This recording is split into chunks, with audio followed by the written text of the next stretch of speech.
কলকাতা বিশ্ববিদ্যালয় BA third সেমিস্টারের সকল জেনারেল ছাত্রছাত্রী, তোমাদের যাদের বাংলা সাবজেক্টটি রয়েছে অর্থাৎ অথবা সিসি 3 পেপারটি রয়েছে, তোমাদের জন্য আজকের এই ভিডিওটি খুবই গুরুত্বপূর্ণ হতে চলেছে।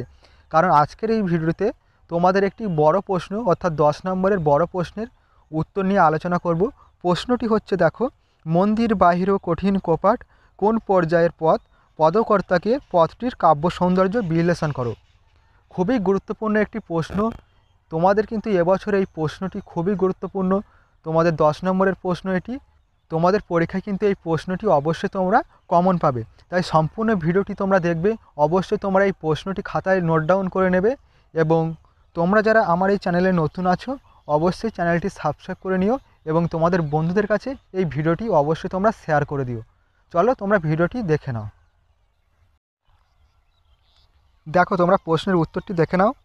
দেখো, প্রশ্নটি ছিল তোমাদের, প্রশ্নটি হচ্ছে, দেখো, মন্দির বাহির ও কঠিন কপাট কোন পর্যায়ের পদ, পদকর্তাকে পদটির কাব্য সৌন্দর্য বিশ্লেষণ করো। খুবই গুরুত্বপূর্ণ একটি প্রশ্ন, তোমাদের এবছর পরীক্ষার জন্য খুবই গুরুত্বপূর্ণ প্রশ্ন। দেখো উত্তরটি দেখে নাও। দেখো উত্তরে বলা হয়েছে, দেখো, মন্দির বাহির কঠিন কপাট আলোচ্য পদটি গোবিন্দ দাসের লেখা বর্ষা ভিসার পর্যায়ের অন্তর্গত। দেখো পদটির কাব্য সৌন্দর্যটি দেখে নাও। বলা হয়েছে, রাধার অতন্ত্র কৃষ্ণপ্রেম সাধনায় সখীরা পর্যন্ত চমকিত হয়েছেন। তারা এমন ভয়ঙ্কর প্রাকৃতিক বিপর্যয়ের মধ্যে শ্রীমতীকে অভিসার যাত্রায় নিবৃত্ত করতে চেষ্টা করেন, কিন্তু শ্রীমতীর জীবনে কৃষ্ণ যে পাখিকো পাক মিনক পানি জীবন জীবন হাম ওইছে জানি। সখীরা জানেন জন্ম থেকে শ্রী রাধিকার কৃষ্ণপ্রেমী, কৃষ্ণ তার জীবন মরণ। তবুও ভয়ঙ্কর এই প্রাকৃতিক বিপর্যয়ের মধ্যে শ্রীমতীকে ছাড়তে তাদের মন সায় দেয় না। কিন্তু শ্রীমতী জানেন যত নতুন নতুন বিপদ ও আঘাত আসবে ততই তার জীবনের অভিসারের পথ প্রশস্ত হবে। রবীন্দ্রনাথ তাই বলেছেন, বাঞ্ছিতের আহ্বান আর অভিসারিকার চলা পদে পদে মিলেছে একই তালে, তাই নদী চলেছে যাত্রার ছন্দে, সমুদ্র দুলছে আহ্বানের সুরে। তাই শ্রীমতী সমস্ত বাধা ও অবলীলায় অগ্রাহ্য করতে পারেন। গৃহের কঠিন কপাট, ভয়যুক্ত কদর্মাক্ত রাঙা, ঝড় বজ্রপাত বৃষ্টি যত ভয়ঙ্কর পরিবেশেই সৃষ্টি করুক না কেন, তবু সুন্দরী কইছে করবি অভিসার, হরিরহু মানস সুরধ্বনি পার। মানুষ গঙ্গার ওপারে শ্রীকৃষ্ণ যে তার জন্য অপেক্ষা করছেন। এখন কি আর কোনো কিছু বিচার করার সময় আছে? গোবিন্দ দাস তার অভিসারের অন্য একটি পদে বলেছেন, তুয়া দর্শন আসে কছু নাহি জানলু, চির দুঃখ অব দূরে গেল, তোহারি মুরলী জব শ্রবণে প্রবেশ হলো।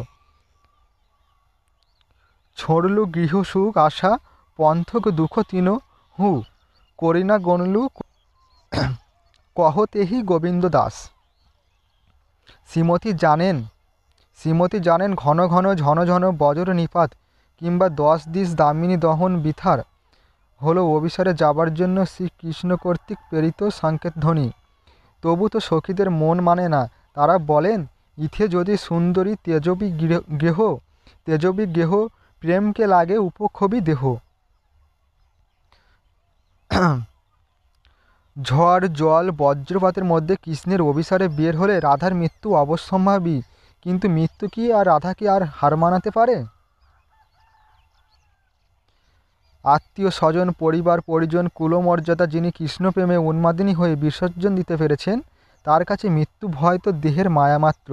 তাই কবির অভয় বাণী, গোবিন্দ দাস কহ ইথে কি বিচার, ছুড়ল বান কিয়ে যতনে নিবার। কবি এখানে নায়িকাকে তার সংকল্পবদ্ধতার কথা স্মরণ করিয়ে দিয়ে গভীর হৃদয়ানুভূতির পরিচয় দিয়েছেন। এখানে গোবিন্দ দাসের রাধা শুধু রাধা হয়ে থাকেননি, ভগবানের বিবেকদূত হয়ে গিয়েছেন। বস্তুত শ্রী রাধিকার জীবনে কৃষ্ণ যে কতখানি আলোচ্য পথ সেই প্রমাণ দেয়। এই ছিল তোমাদের সম্পূর্ণ প্রশ্নের উত্তরটি। খুবই গুরুত্বপূর্ণ তোমাদের এই 10 নম্বরের প্রশ্নটি। তোমরা অবশ্যই খাতায় নোট ডাউন করে নেবে এবং ভালোভাবে প্র্যাকটিস করবে। তোমরা কিন্তু এই প্রশ্নটি তোমাদের পরীক্ষার খাতায় 100% কমন পাবে। তাই তোমরা এখন থেকে ভালোভাবে পড়াশুনো করো, তবেই কিন্তু তোমাদের পরীক্ষায় তোমরা ভালো রেজাল্ট করতে পারবে। তোমাদের পরীক্ষা কিন্তু আর বেশি বাকি নেই। তাই তোমরা অবশ্যই এখন থেকে ভালোভাবে তোমরা পড়াশুনো করো, অবশ্যই তোমরা পরীক্ষায় সকলেই ভালো রেজাল্ট করবে। ভিডিওটি আজ এই পর্যন্ত। তোমাদের সঙ্গে দেখা হবে পরবর্তী ভিডিওতে। তোমরা যারা এখনও পর্যন্ত আমার চ্যানেলটি সাবস্ক্রাইব করোনি, তোমরা অবশ্যই আমার এই চ্যানেলটি সাবস্ক্রাইব করে নিও এবং তোমাদের বন্ধুদের কাছে ভিডিওটি শেয়ার করে দিও।